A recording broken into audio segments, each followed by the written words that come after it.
Mitzi Cordero.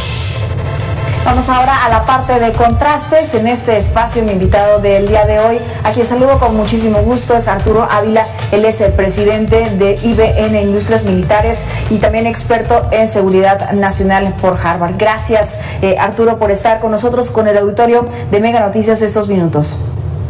Gracias, Mitzi, por la invitación y, por supuesto, saludos al auditorio de Mega Noticias.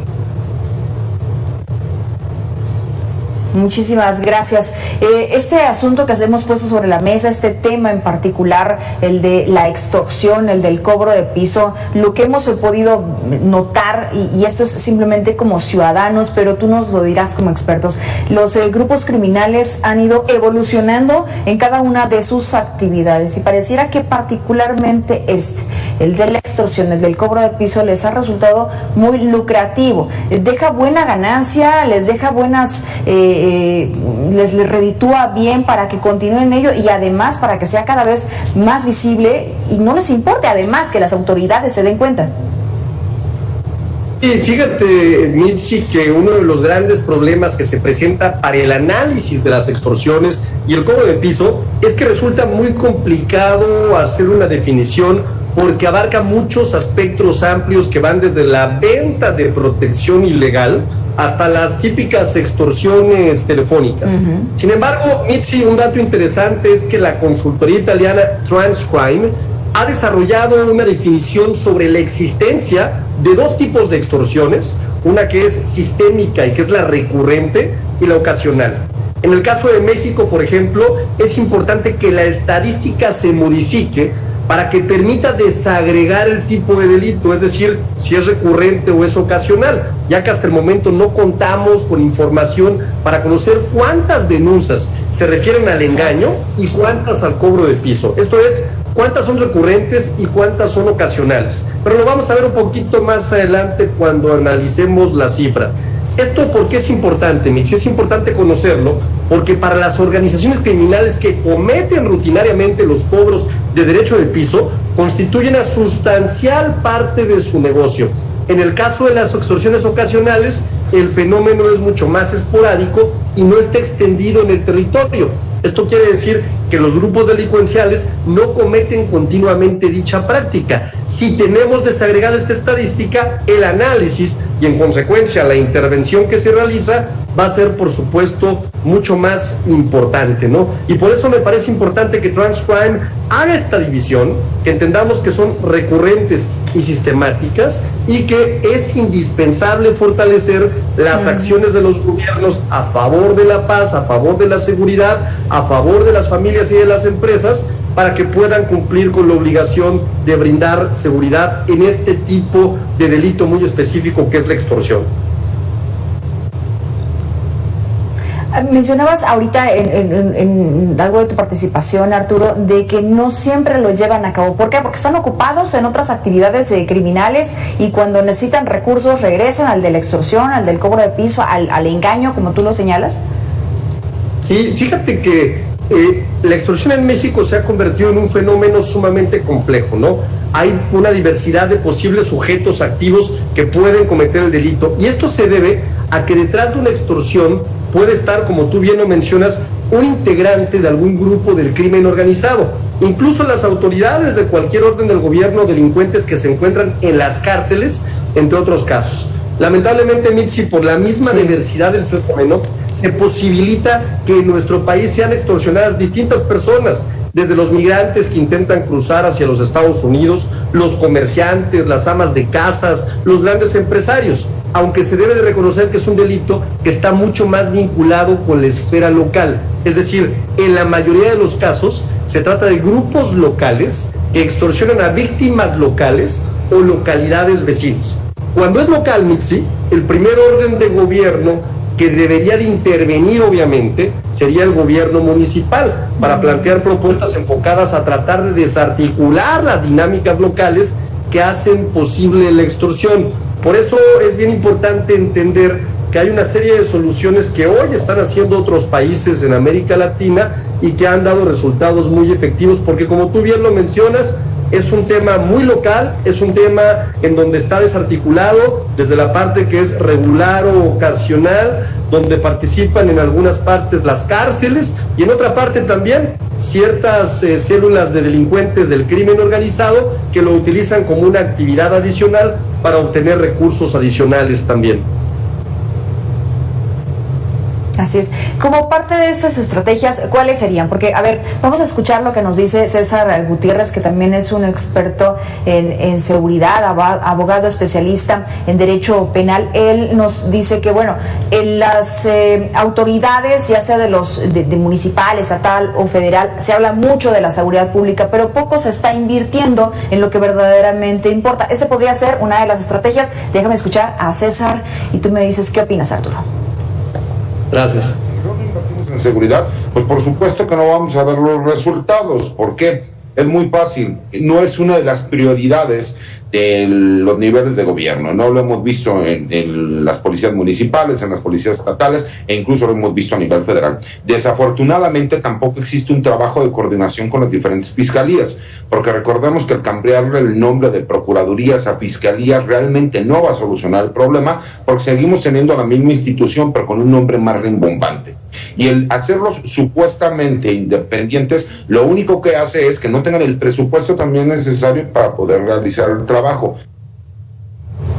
César Gutiérrez hablaba de dos cosas, presupuesto y también coordinación. ¿Coincides? Sí, sin duda la coordinación y el presupuesto son muy importantes y yo creo que también tener muy claros los datos, no las cifras, ¿a qué nos estamos enfrentando? Fíjate, de acuerdo al ENVIPE, que es la encuesta nacional de victimización de percepción de seguridad pública, el delito, la extorsión es el tercer tipo de delito que más se comete en nuestro país, ¿no? Y esto me parece bien importante, es decir, el 16.9% de los delitos que se cometen en el país, Mitzi, son extorsiones. Durante el año 2020, que es el año donde el ENVIPE está tomando los datos, se cometieron 4.7 millones de delitos de extorsión, que representa una tasa de 5.160 extorsiones por cada 100,000 habitantes. El 90.7 de los casos de extorsión... Y eso es solamente los datos oficiales. Son datos oficiales, porque ahorita voy a ir a la cifra negra, que me parece bien importante comentarla.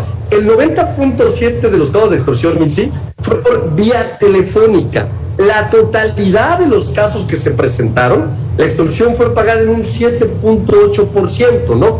Y sí es cierto, no es el peor año, 2013 y 2014 fueron los peores años que tuvimos de extorsión. Sin embargo, también hay un dato bien importante. Se estima que la cifra negra de la extorsión es del 97.9%, lo que implica que los datos que te estoy dando hay que multiplicarlos por 100, ¿no? Es decir, solo en 2 ocasiones se denuncia o se abre una carpeta de investigación y esto pues fundamentalmente obedece a la desconfianza que hay en las autoridades. ¿Qué respuestas hay? ¿Cuáles son las soluciones? Pues mira, hay países que han logrado disminuir sin duda la tasa de extorsión y lo han entendido como un fenómeno local, es decir, entienden que tienen que atenderlo como un tema local. Y también hay 3 estrategias que se han implementado en países como Colombia, por ejemplo, como Paraguay, por ejemplo, y en algunos países de Europa del Este, que tienen que ver con el bloqueo de señales de teléfono. Es decir, se ha demostrado que gran parte de la extorsión sucede en los centros penitenciarios, en las cárceles, y el tema es también que tenemos un montón de bloqueadores, pero después se ponen de acuerdo con las autoridades para permitirles horarios de extorsión, lo cual me parece terrible. Es decir, tiene que haber un bloqueo de llamadas telefónicas, una implementación de tecnología para facilitar la denuncia, Mitzi, porque de acuerdo a datos del Observatorio Nacional Ciudadano, una estrategia exitosa para combatir el delito de extorsión en la Ciudad de México fue la implementación de la línea telefónica en la que reciben denuncias de extorsión 24 horas al día. Y esto quiere decir que esta app gratuita que también desarrollaron, No Más Extorsiones, lanza alerta de números para que no los contestes justamente cuando te marcan. Y otra estrategia que me parece muy buena es una iniciativa a la que se le ha denominado Adiopiso.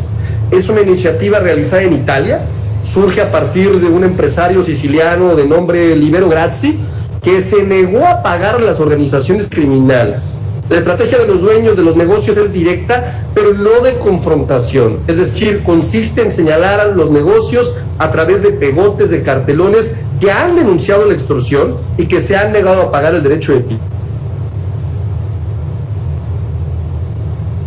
No, eso me parece increíble, sobre todo evidenciar esto o darlo a conocer, porque pues vemos el caso de Coatzacoalcos, Arturo, Coatzacoalcos, que lo hemos venido mencionando desde el día de ayer, en donde aquellos negocios que se negaron a pagar, aquellos negocios o que no les alcanzó para poder pagar la cuota, los incendiaron, ¿no? La amenaza fue más allá y cumplieron su palabra o desaparecieron a los propios empresarios.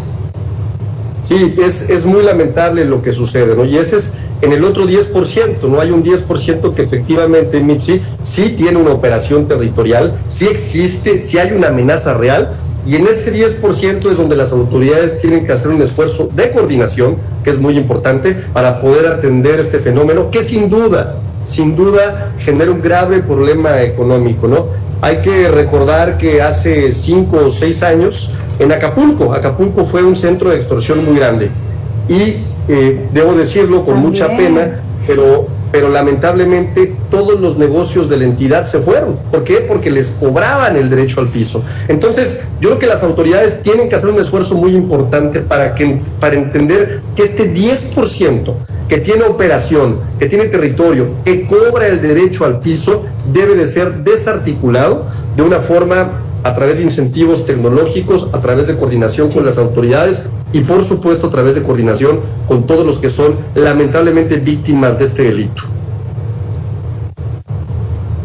Así es, con inteligencia, con prevención, más allá de la reacción que pudiera ya haber cuando ya se cometió el delito o cuando ya está, digamos, el problemón ahí que se tiene. Qué bueno que mencionas Acapulco, porque Acapulco se ha enfrentado a una serie de situaciones, tú lo sabes, hace muchos años Acapulco era el sitio privilegiado que no podías faltar para poder acudir a alguna fiesta, para poder vacacionar, para poder disfrutar de sus playas, y de unos años para acá también se ha convertido en una situación peligrosa poder asistir, para empezar, para poder llegar por carretera, y en segundo, para poder estar allí, para poder tener un negocio, y para las propias empresas incluso, que no solamente por un cobro de piso o por una extorsión, sino también por este engaño cibernético, o las personas que reservan para los sitios turísticos, que también ha sido una de las situaciones pues que ha venido en incremento de cómo obtienen estos datos a través de internet y demás. Déjame escuchar este testimonio, esto que ocurre a través de las redes sociales, que esta es otra también modalidad del tipo de extorsión.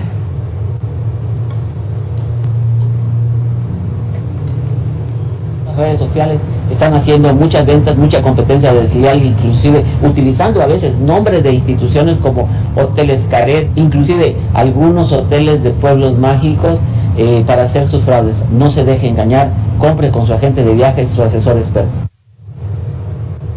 Incluso han hablado de que hay grupos muy bien organizados detrás de toda esta operación. Saben crear páginas, saben dónde identificar las IP, saben cómo rastrear datos. Vamos, es gente que sabe lo que está haciendo. Sí, lamentablemente, Mitzi, como bien lo mencionas, viene un incremento muy importante de los ciberdelitos. Son consecuencia, por supuesto, de la pandemia. La propia pandemia hizo que los criminales en casa se pusieran a buscar alternativas. Para no estar de ociosos, ¿no? Vemos enlaces que nos mandan de instituciones bancarias, vemos llamadas telefónicas pidiendo información acerca de estados de cuenta, acerca de posibles informaciones que puedan ellos utilizar para vulnerar. Ahí están las recomendaciones que son muy importantes: no dar información confidencial ni de manera personal ni telefónica, no subir información a las redes sociales, que es estratégica y es importante, y por supuesto cambiar de cuenta de correo electrónico y número telefónico, lamentablemente, cada 6 meses. Esa es una buena estrategia que se puede llevar a cabo, cambiar del número telefónico. El problema es que muchos de nosotros tenemos ese número o correo electrónico desde preparatoria, secundaria, y que no lo hemos querido cambiar, y lamentablemente por temas de seguridad, como lo estamos viendo actualmente, hay que hacerlo. A ver, desde el 2011, Coparmex, de acuerdo con Coparmex Veracruz, no se tiene denuncias, 2011, no se tiene denuncias de cobro de piso para alguno de sus agremiados. Esto nos lo dijeron precisamente allá en Veracruz. Su presidente, Alberto Aja, reconoció que actualmente solo se registran extorsiones telefónicas donde piden a los trabajadores con engaños que realicen pagos o que dejen entrar a ciertas personas. Vamos a escuchar a Alberto Aja, pero yo quisiera que tú me dijeras algo que te estabas diciendo hace unos momentos. ¿Cómo saber diferenciar entre que es un engaño y no lo es, este 10% que es potencialmente peligroso, del que señalabas hace un momento? Vamos a escuchar a Alberto Aja. No tenemos registro ni de extorsión ni de cobro de piso de manera real o de manera física, sino engaños telefónicos de extorsión que se han dado por medio de llamadas telefónicas. ¿Qué opinas? Mira, efectivamente, como lo mencionaba, el 90% tiene que ver con extorsiones telefónicas. Se establecen call centers desde los reclusorios para hacer llamadas. Normalmente se vende la información, es decir, venden la información de la persona a la que están extorsionando, y la gente entra en pánico. ¿Por qué? Porque hace unos días, por ejemplo, a un tío doctor le llamaron por su nombre, le dijeron que sabían dónde estaba, le dieron la dirección, le dijeron dónde vivía y le pedían rápidamente que fuera a hacer un depósito de un pago, ¿no? Me habló muy asustado: Arturo, ¿qué hago? Le dije: con calma, tranquilo, ¿no? Lo primero que hay que hacer es tener calma, ¿no? Calma, no necesariamente que tengan los datos quiere decir que está llevándose a cabo una operación.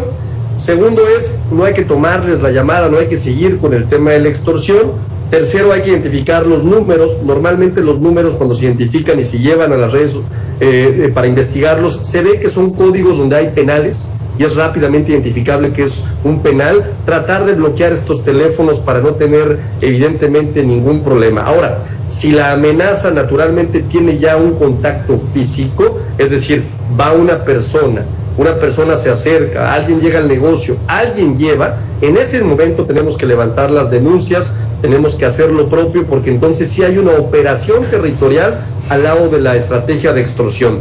Normalmente en ese 90% que son telefónicas y en reclusorios no pasa nada, únicamente están viendo quién cae. Pero cuando sí lleva un cobro de piso operacional, que son las más lamentables, entonces sí es momento de actuar de forma inmediata. Y hay números de denuncia en las zonas militares, la Guardia Nacional también lo tiene, y por supuesto en la Fiscalía General de la República, así como en las fiscalías estatales. Ahí sí hay que ponerle mucha atención. En estas denuncias que tú hablas, ¿hay factores que las obstaculizan? Porque hablamos, sí, de que ha incrementado la denuncia, la participación de la ciudadanía para hacérselo llegar a las autoridades, pero de esta cifra negra nos habla de que también la gente no lo quiere hacer. ¿Qué factores son los que están obstaculizando? Pues hablamos del factor que todos conocemos, la corrupción, la impunidad. Lo sabemos perfectamente bien, la gente tiene miedo a ir a, lamentablemente, denunciar este tipo de delitos. La gente piensa que no va a suceder nada. Y volvemos otra vez al mismo tema de nuestro país, ¿no? A buscar un buen gobierno, a buscar que las autoridades rindan cuentas, a buscar la denuncia pública también cuando este tipo de cosas sucedan, ¿no? Mientras no tengamos autoridades que se hagan responsables y que tengan y generen gobiernos confiables, lamentablemente esto va a seguir sucediendo. Por eso me parece muy importante que la sociedad organizada, que la gente organizada denuncie, que la gente a través de las asociaciones, de las cámaras, de los empresarios, de los medios de comunicación como ustedes, denuncie, porque es la única forma de seguir empujando a las autoridades para que cumplan con su trabajo. Exacto, y que este asunto de que la extorsión no está clasificada como una actividad del crimen organizado y que tiene que todavía legislarse, hacerse una modificación también al Código Penal. ¿De esto qué sabes, Arturo? Sí, mira, hay ya dentro de la Comisión de Seguridad del Congreso de la Unión, en la Cámara de Diputados, que preside la diputada Juanita Guerra, una iniciativa ciertamente para hacer ciertas modificaciones que evidentemente vuelvan mucho más agresivas las penas por la extorsión. Yo te lo digo como experto en seguridad, sí hay forma de detectar dónde está haciéndose la extorsión, sí hay forma de rápidamente identificar un teléfono del cual te marcan, sí hay forma de evitar que los reclusorios pare por completo las llamadas telefónicas. Es un tema de voluntad. Y para lograr esa voluntad, pues lamentablemente en nuestro país lo que hemos visto que funciona es que se eleven las penas en caso de que los funcionarios públicos incumplan la responsabilidad que deben de cumplir. La reforma que ya está en la Comisión de Seguridad entiendo que eleva la pena tanto para aquel que comete el delito de extorsión como para aquella autoridad que lamentablemente colabora con la extorsión, incluso por obvias razones de ni siquiera prestarle atención, porque reitero, este 90% que lamentablemente genera un estrés y un daño psicológico a la gente, podría evitarse si en las cárceles simple y sencillamente se les quitaran los teléfonos a las gentes que están allá adentro extorsionando a nuestra gente. Así es, mucho abonaría, pero el problema es que sigue estando allí la corrupción. Lamentablemente se nos ha acabado el tiempo, Arturo, pero siempre es un gusto poder platicar contigo con estos datos y con lo que se tiene que hacer, pero también con el consejo a la ciudadanía, que no se deje engañar y que si sabe, si se escucha extraños, si tienen información, cuelgue y haga la denuncia de manera inmediata cuando hablamos de esta extorsión vía telefónica. Gracias, Arturo Ávila, presidente de IBN Industrias Militares y experto en seguridad nacional por Harvard. Que tengas excelente inicio de fin de semana. Un abrazo desde la distancia, Michi. Saludos al auditorio de Mega Noticias. Muchas gracias. Igualmente. Y muchas gracias a ti, que tengas excelente tarde. Oiga, Arturo Ávila nos decía que la gran mayoría de estas extorsiones ocurren a través de los penales, esta gente que está allí y que pues pareciera que tienen una escuela para hacer la extorsión, pero